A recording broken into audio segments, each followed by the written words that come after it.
My name is Donald Sadoway. I'm a professor of materials chemistry in the Department of Materials Science here at MIT. And I'm also a co-founder of Ambri and presently act as their chief scientific advisor and a member of the board of directors. The genesis of the battery is that I knew that cost was the big problem.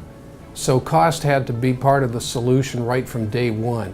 Now, most of my colleagues invent the coolest chemistry and then hope that when it gets to the manufacturing phase that people in manufacturing will figure out how to chase down the cost curve. But I knew that in energy that doesn't work.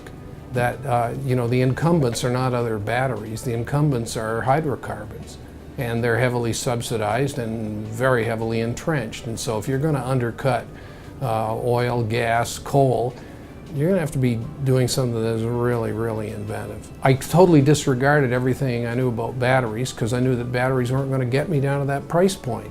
And I started looking around elsewhere. And my other area of research is electrochemistry as it's applied to the production of metals.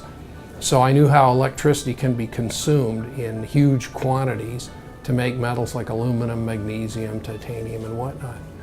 And I looked at a magnesium smelter and I said, wow, this is a device that consumes huge amounts of electricity at enormous capital cost, and yet it takes us from dirt to metal for less than 50 cents a pound. I said, well, that's an economic miracle. What can we learn from this that might be applicable to a battery? And it's not a battery that's got to go in your pocket or it's got to go underneath the seat of your car. It's a battery that's going to sit in place.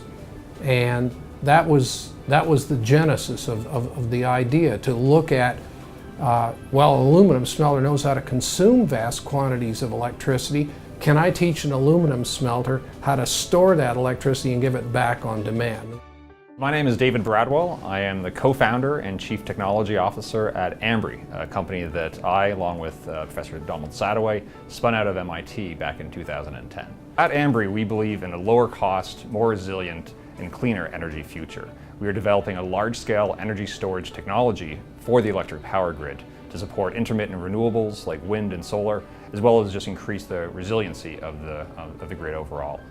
This project started back in 2005. I was a graduate student looking for a thesis to work on, and Professor Don Sadoway had a very interesting idea based on a conceptual mechanism for storing large amounts of energy from the grid. We started working on this project really with the early intent of wanting to commercialize it someday. We spent a number of years working in the lab to move the technology forward, discovering new chemistries and demonstrating fundamental cell performance. Ambri's battery technology that was developed at MIT is unlike any other battery chemistry out there. In our cells, all three active components are liquid. We have a liquid metal electrode which pools on the bottom of a cell container, a molten salt which floats on top of that, and then a third liquid metal layer which floats on top of the salt. This allows us to use low-cost materials. It's very simple to assemble, and it can last potentially for decades. We've demonstrated thousands of cycles with effectively no capacity fade. So every time you're charging and discharging the battery, you have the same amount of energy that you did the last time. So unlike the battery in your cell phone or your laptop, these batteries won't degrade over the course of a couple of years.